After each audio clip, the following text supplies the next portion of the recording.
Hello, my subject is genetically modified organisms. I'm calling it a living game of chess, and I'm wondering, are you ready to play?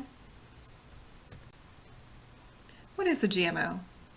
Well, it has several definitions by several different organizations, but the term genetically modified organism was originally used by the molecular biology scientific community to denote a living organism that had been genetically modified by inserting a gene from an unrelated species. How are GMOs created? The industry takes and identifies a desired trait. The desirable source's DNA is cut and spliced from the desirable source and placed into a recipient with promoters and terminators, which are other elements to make that DNA function within the recipient. Hormone treatments are used to stimulate the growth, and then the new recipient is formed. The players on the field of the living chess game are money and health. Under money is big biotechnology, and the big six in that industry are Monsanto, Syngenta, Dow, BASF, Bayer, and DuPont, as well as the U.S. Food and Drug Administration and the U.S. Department of Agriculture. On the other side of the table, playing opposite, is health, and that involves the health of consumers, livestock, soil, the environment, as well as the livelihood of farmers. The claims that the Big Six make, and this information is provided by Monsanto and Syngenta websites, they declare that they will improve the food production, it will be cheaper to grow, it will be resistant to drought, pest, disease, and cold, it'll be herbicide tolerant, and more nutritive as well as safe. The Monsanto slogan on their website declares that they produce more, conserve more, improve lives, and that is sustainable agriculture, and that's what Monsanto is all about. The Syngenta website talks about the Good Growth Plan, where they imply that they will make crops more efficient, they will rescue the farmland, they will help biodiversity flourish, they will empower the smaller growers, they will help people stay safe, and they will look after every worker. The concerns, which are published in many sources, but the three that I pulled from were Helke Ferry, Hai or Jai Koteja, as well as the Ghana Public Health. They cited they cited fears of cancer, diabetes, kidney and liver disease, allergic reactions, neurological, as well as other metabolic reactions. Their concerns also include toxicity, antibiotic resistance, weeds becoming resistant to the pesticides and herbicides and becoming super weeds, and they're concerned that entire ecological systems will be changed.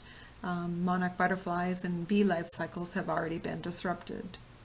They're concerned about pollen drift, which is the genetic pollution caused when the pollen from GMO fields encroach on the GMO-free zones. They want independent, and that is a key word, long-term use studies, and they want labeling on GMOs. If you want to avoid GMOs, according to Melissa Diane Smith's new book, Going Against GMOs, written in 2014, showed it's very hard because GMOs are everywhere. You've been eating them since the 1990s and you've been totally unaware. They're in every aisle of the grocery store, including the baby food section and the fresh produce, and in every restaurant. To avoid them, you have to make significant changes in your eating habits, such as staying away from processed foods. If you do buy processed foods, you want to ensure that they're labeled with non-GMO Project Verified and or the USDA organic labels. You want to eat whole foods, especially fresh produce, and you want to avoid products made from or with corn, canola, sugar beets, soybeans, papaya, yellow squash, zucchini, aspartame, and RBGH, which is an organism that they're injecting meat or cows and pigs with. Hello, and thank you for listening. That's about it. I wanted to tell you about my own personal story and why I chose to research this topic. About a year and a half ago, I had many different people telling me that they were suffering from gluten intolerance. Either they had celiac disease or the inability to absorb foods they were eating, as well as other digestive issues, and so they were going gluten-free. And I was also reading the Wheat Belly book and other sources that were saying how bad gluten and wheat in particular were. So I decided on my own to do my own little mini protest against the farmers and the government who were growing and processing wheat differently than they used to, and that it was not identifiable as what the original wheat was like. I didn't have any side effects, or I didn't feel like I was having any issues, but I decided I was going to do that on my own.